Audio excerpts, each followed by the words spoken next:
ওরা 50 জন সৈনিক, আমরা একজন, সমান। এখন পাকিস্তানের সাথে আমারও যুদ্ধ আছে একবার, এখন ইন্ডিয়ার পক্ষে লাগছে, কিন্তু ইন্ডিয়া আমারও সাপোর্ট আছে ভালো।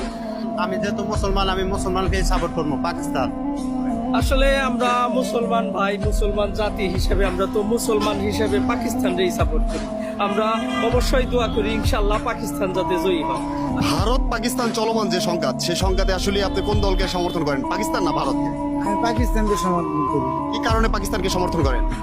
আমরা মুসলমান, পাকিস্তানও মুসলমান, এই কারণে ভাই সাপোর্ট করি পাকিস্তান। যদি আমাদের দেশে ছড়িয়ে পড়ে ভারত পাকিস্তানের দ্বন্দ্ব, সেই ক্ষেত্রে আপনি কোন দেশের ভূমিকা পালন করবেন বা পক্ষ নেবেন?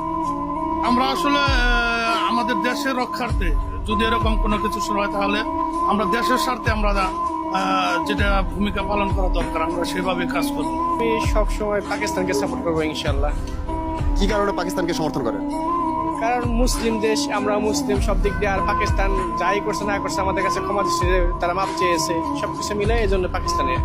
আর ইন্ডিয়া আমাদের কাছ থেকে সবসময় তারা খালি লুটপাট করে খাইছে, কখনো আমাদের কিছু দেয় নাই। এখনো খালি তারা ইচ্ছা আছে আমাদের এখানে লুটপাট করে খাবেই। ভারত পাকিস্তান যুদ্ধে কে জিতবে আপনি মনে করেন? আসলে তো যুদ্ধ আমরা কেউ চাই না। ভারত পাকিস্তান যুদ্ধে আমরা চাই পাকিস্তান জিতবে। কি কারণে পাকিস্তানকে সমর্থন করেন? পাকিস্তান আমার মুসলিম কান্ট্রি, মুসলিম রাষ্ট্র হিসাবে, মুসলিম হিসাবে সমর্থন। ভারত পাকিস্তান যুদ্ধ হইলে তো আমরা